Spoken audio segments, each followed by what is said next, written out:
কানাডার মন্ট্রিয়ালে Quebec day উপলক্ষে জমজমাট বাংলাদেশ মেলা আয়োজন করেছে কানাডা বাংলাদেশ সলিডারিটি। কানাডা প্রতিনিধি ইকবাল কবির জানান, হাওয়ার্ড পার্কে বাংলাদেশ মেলাটি পরিণত হয় মিলন মেলায়। প্রতিকূল আবহাওয়ার পরেও মেলা প্রাঙ্গণ ছিল কানায় কানায় পরিপূর্ণ। কুইবেক ডেতে এমন আয়োজনের প্রশংসা করে শুভেচ্ছা বক্তব্য রাখেন কুইবেক ন্যাশনাল অ্যাসেম্বলির মেম্বার এন্দারে জফন্টেসিলা। মেলা উপলক্ষে বাংলাদেশ থেকে অংশ নেন শিল্পী তামান্না প্রমি এবং পারভেজ সাজ্জাদ। এছাড়াও মেলায় সঙ্গীতের, নৃত্য, কবিতা আবৃত্তির আয়োজন করা হয়। নগদের কাছে সব গ্রাহকই প্রিয়, তাই তো সারা দেশে ক্যাশ আউট চার্জ সবচেয়ে কম।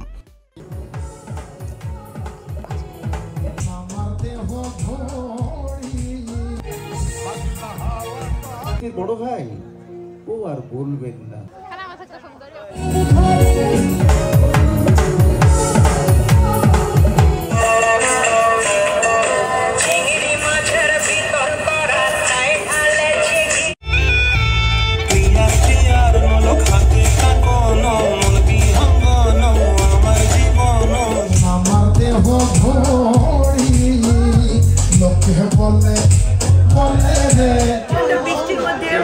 সকল দর্শক এসেছেন, মন্ট্রিয়ালের বিভিন্ন কর্নার থেকে সবাই এসেছেন।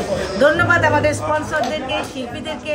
কানাডা বাংলাদেশ সলিডারিটি প্রমাণ করেছে যে সততা যদি থাকে তাহলে এরকম একটি অনুষ্ঠান করার